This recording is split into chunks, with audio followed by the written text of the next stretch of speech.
গেল কয়েক বছরে পর্তুগালে পাড়ি জমিয়েছেন বিপুল সংখ্যক বাংলাদেশি। দেশটির অভিবাসন সংস্থা আইমার তথ্য অনুযায়ী 52,000-এর বেশি বাংলাদেশি এরই মধ্যে দেশটির রেসিডেন্স পারমিট নিলেও পর্তুগালে বসবাস করা বাংলাদেশির সংখ্যা প্রায় 70,000। শতকরা 10% শিশু কিশোর বাদ দিলেও দেশটিতে বাংলাদেশি ভোটার সংখ্যা 50,000-এর বেশি।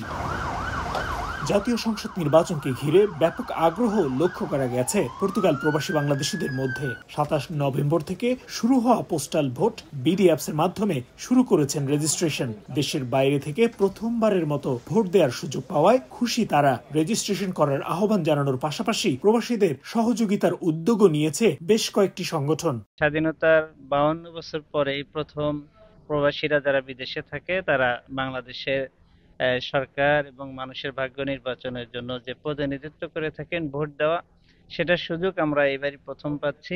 প্রথমবারের মতো বাংলাদেশি প্রবাসীরা ভোটে অংশগ্রহণ করতে পারছে পোস্টাল ব্যালটের মাধ্যমে।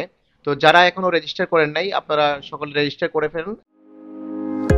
হার্টের যত্নে বিশ্বসেরা ক্যানোলা তেল এখন বাংলাদেশে। সরাসরি ভোট দিতে পোস্টাল ভোটে নিবন্ধন না করে নির্বাচনের আগে দেশে যাওয়ার জন্য টিকিটও কাটতে শুরু করেছেন অনেক পর্তুগাল প্রবাসী। সন্ধ্যা নামতেই বর্ণিল আলোকসজ্জা জানান দিচ্ছে উৎসবের হাওয়া বইতে শুরু করেছে পুরো পর্তুগাল জুড়ে। সংস্কৃতি ও ঐতিহ্যের সাথে মিল রেখে সাজানো হয়েছে বিভিন্ন শহর, চলছে নানা আয়োজন। আর এসব আয়োজন উপভোগ করতে দেশি বিদেশি পর্যটকের ঢল নেমেছে শহরগুলোতে। তারিকুল হাসান আশিক, সময় সংবাদ, লিসবন, পর্তুগাল।